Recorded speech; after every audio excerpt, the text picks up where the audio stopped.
Hi folks, this is Patrick Nuri with Northwest Treasures, and I am here at what is referred to as the Ginkgo Petrified Forest.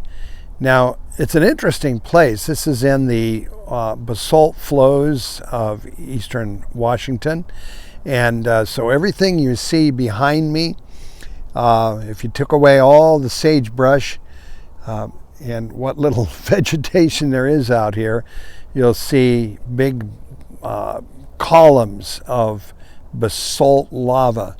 This was the site of tons of basalt lava flows, and in fact it's one of the biggest provinces of basalt lava in the world. There are a few that are larger than this, but this is huge. It covers much of Washington, some of Idaho, Oregon, and northern California. So it's quite large. But buried in and out of these basalt lavas and in some of the sediments are logs of petrified wood. That's what you see around me here.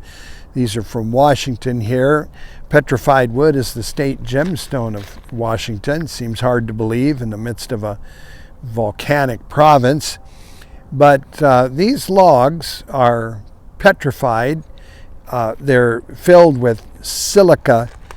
Silica is a form of quartz. Let me point one out here. This one here, this white one, if you look real closely, you can see the silicon forms of agate and opal. The white stuff is opal.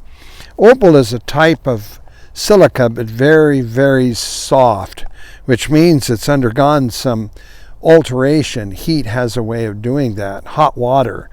And these logs are very, very interesting because they all represent types of wood that normally does not exist together. So you've got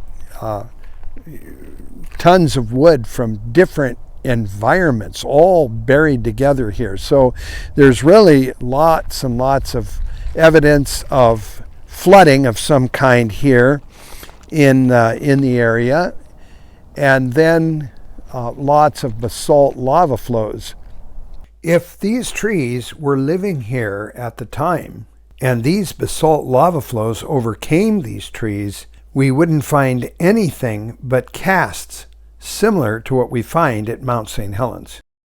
But these were probably brought in at least prior to or at the beginning stages of these basalt flows, probably as a result of the flood. Some of these logs are huge, indicating huge trees from somewhere.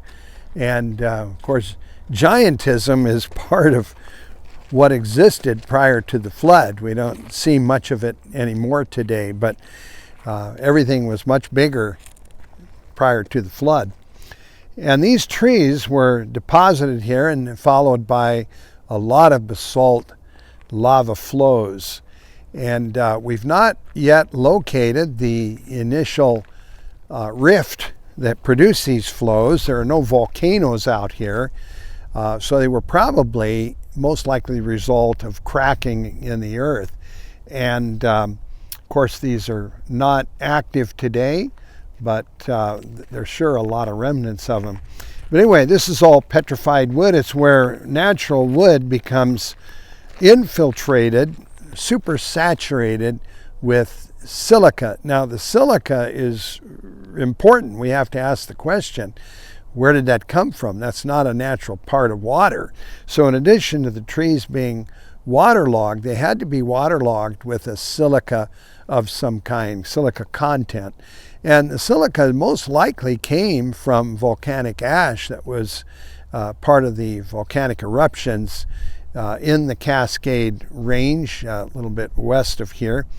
And that ash contains tons of silica. Most of the ash is silica.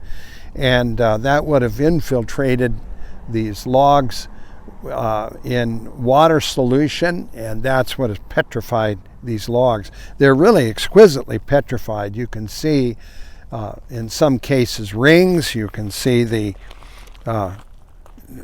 grain of the wood here.